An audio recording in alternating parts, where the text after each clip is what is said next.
ہر زمانے کے اندر امت کو ضلالت اور گمراہی سے محفوظ رکھنے کے لیے اور ہدایت اور حق پر باقی رکھنے کے لیے اللہ تعالیٰ نے دعوت کو یقینی اور بنیادی سبب بنایا ہے۔ اللہ تعالیٰ نے ہر زمانے میں امت کو ضلالت اور گمراہی سے نکالنے کے لیے اور حق اور ہدایت پر باقی رکھنے کے لیے دعوت کو یقینی اور بنیادی سبب بنایا ہے۔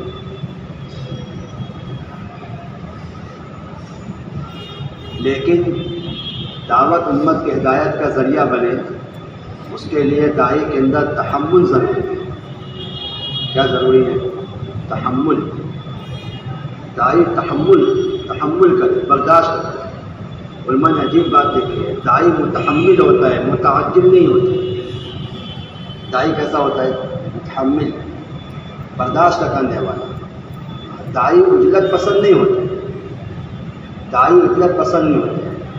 داعی کو متحمل ہونا چاہیے، برداشت کرنے والا، عجلت کرنے والا نہیں ہونا چاہیے۔ علماء نے ایک بات یہ سنو عجیب، علماء نے لکھا ہے ہر شخص کی ہدایت کا سبب اور وقت اللہ تبارک تعالیٰ کے علم میں طے ہے۔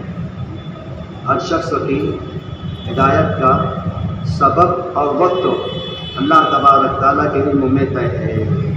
داعی کو ضروری ہے، سنو، داعی کو ضروری ہے اپنی محنت اس سطح پر پہنچا دے جس سطح پہ اللہ تبارک تعالیٰ پر اللہ تبارک تعالیٰ ہدایت کا نزول فرمائے۔ یہ اہم بات ہے۔ داعی اپنی محنت کو اس سطح پر پہنچا دے جو سطح اللہ تبارک تعالیٰ کو مطلوب ہے ہدایت کے دینے کی، تو پھر اللہ تبارک تعالیٰ ضرور ہدایت کا فیصلہ فرمائے۔ ایک بات تو ہے کہ داعی متحمل ہونا چاہیے، متعجل نہیں ہونا چاہیے، جلد باز نہیں ہونا چاہیے۔ مولانا یوسف صاحب رحمۃ اللہ علیہ فرماتے تھے دعوت دینے میں دو چیزوں کا اہتمام کرو۔ سنو عجیب بات ہے، دعوت دینے میں دو چیزوں کا اہتمام کرو۔ ایک، سمجھانے میں کمی مت کرو۔ کس میں؟ سمجھانے میں کمی نہیں کرنا چاہیے، سمجھانے میں کمی نہیں کرنا چاہیے۔ دوسرا دعوت میں جلد باز نہیں ہونا چاہیے۔ ایک، سمجھانے میں کمی مت کرو، دوسرا دعوت میں جلد بازی نہیں ہونا چاہیے، بلکہ تحمل کے ساتھ مدعو کی جانب سے جو بھی احوال آئے اس کو برداشت کرنا چاہیے۔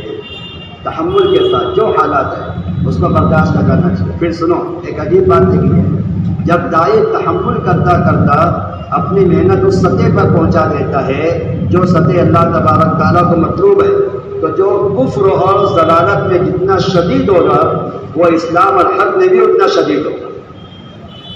عجیب بات ہے، مشکل سے سمجھ میں آئے گی۔ جب داعی تحمل اور برداشت کرتا کرتا اپنی محنت اس سطح پر پہنچا دے جو سطح اللہ تبارک تعالیٰ کو مطلوب ہے، تو اللہ تعالیٰ ہدایت کا فیصلہ فرمائیں گے۔ ہدایت سے پہلے جو کفر اور باطل میں جتنا شدید ہوگا وہ ہدایت پر آنے کے بعد حق اور اسلام میں بھی اتنا شدید ہوگا۔ یہ بہت اہم بات ہے، یہ اہم بات ہے۔ داعی کی اجلت جو ہوتی ہے وہ بڑے بڑے قیمتی افراد کو ضائع کرا دیتی ہے۔ داعی کی اجلت بڑے بڑے قیمتی افراد کو ضائع کرا دیتی ہے، اس لیے داعی متحمل ہونا چاہیے۔ عجیب بات سنو، ہمارے حضرت فرماتے ہیں عجیب بات ہے، داعی کے بیانات اور تقاریر وہ اثر نہیں کرتے ہیں جو اثر داعی کے تحمل کا ہوتا ہے۔ داعی کے بیانات اور تقاریر وہ اثر نہیں کرتے جو اثر داعی کے تحمل اور برداشت کا ہوتا ہے، جو اثر داعی کے تحمل اور برداشت کا ہوتا ہے۔ ایک بات تو ہے کہ دعوت دینے میں مدعو کی سختیاں برداشت کرنے چلے جاؤ۔ اللہ تبارک تعالیٰ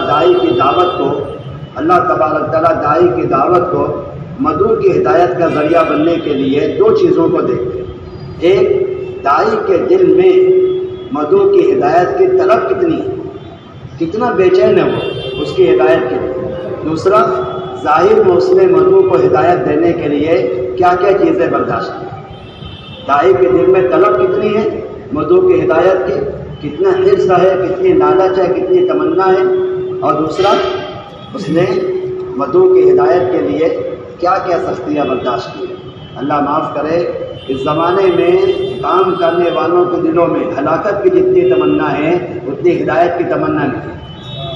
اس زمانے میں کام کرنے والوں کی ہلاکت کی جتنی تمنا ہے اتنی ہدایت کی تمنا نہیں ہے۔ جب باطل والوں کی جانب سے حالات آتے ہیں تو مسلمان قنوت نازلہ کا اہتمام کرتے ہیں، سب بد دعا کرتے ہیں، ان کو ہلاک کر دے، ان کو برباد کر دے، ان کو تباہ کر دے۔ حضرت فرماتے ہیں اگر حالات کے آنے پر سارے مسلمان اہل باطل کی ہدایت کی دعا کریں تو اللہ پاک خوش ہو کے سب کو ہدایت دے،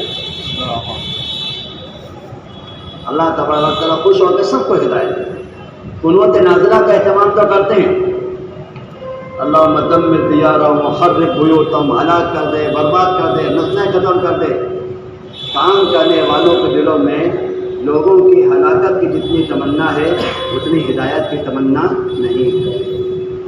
سنیے نبی کریم صلی اللہ علیہ وسلم کتنے تحمل کے ساتھ دعوت میں لگے رہے، کیونکہ عجیب بات، دعوت اور عبادت استمرار چاہتی ہے، چاہے دعوت سے ہدایت دکھائی نہ دے رہی ہو، عبادات سے برکت دکھائی نہ دے رہی ہو، دعوت اور عبادت استمرار چاہتی ہے، کرتے رہو، چاہے دعوت سے ہدایت دکھائی نہ دے رہی ہو، عبادات سے برکتیں دکھائی نہ دے رہی ہو، دعوت اور عبادت استمرار چاہتی ہے۔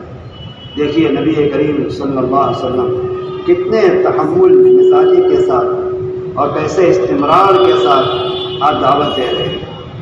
نبی کریم صلی اللہ علیہ وسلم کا دعوت دے رہے ہیں۔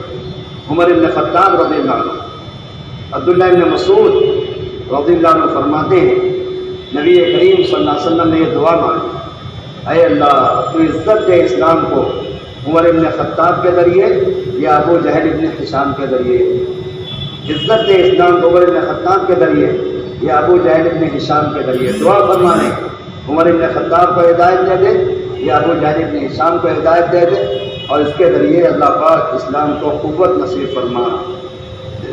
روایتوں میں عجیب بات ہے، علماء نے لکھا ہے نبی کریم صلی اللہ علیہ وسلم کی جو دعوت ابو جہل کو ہے اسلام کی طرف، اس کو شمار کیا گیا۔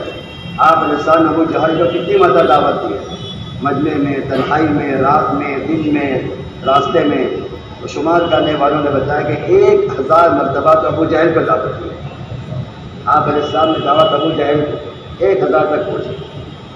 اللہ تبارک تعالیٰ نے آپ صلی اللہ علیہ وسلم کی دعا کو عمر بن خطاب کے حق میں قبول فرمایا، فبنا علیہ الاسلام۔ اب دیکھیے، اور ان پر اللہ تبارک تعالیٰ نے اسلام کو قائم کیا، اور ان کے ذریعے اللہ تعالیٰ نے بتوں کو توڑ دیا۔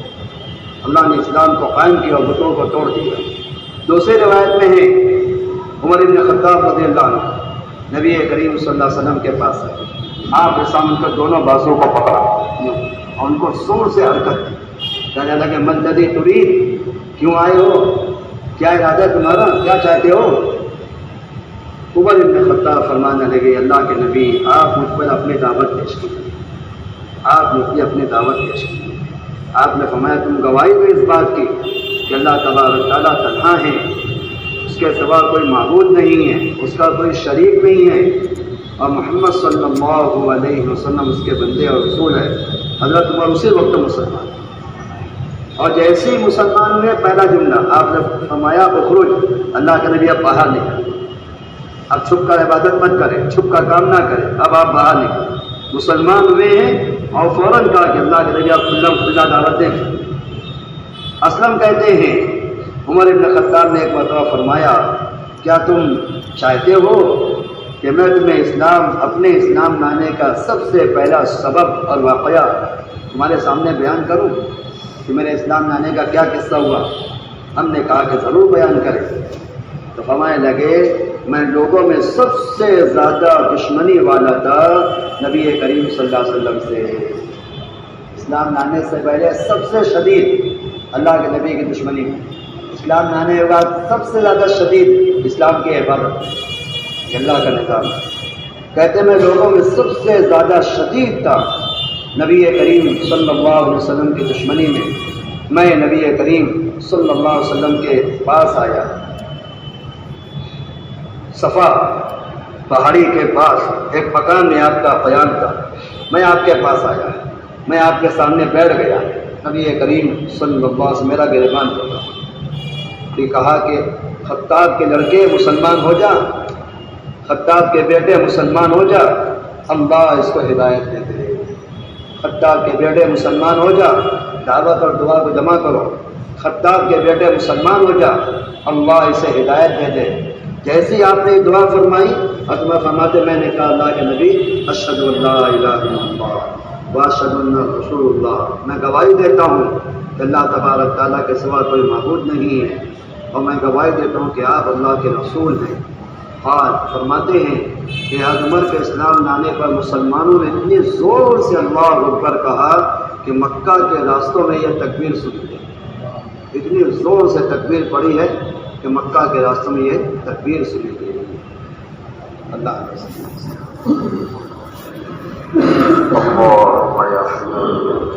یا بدیع السماوات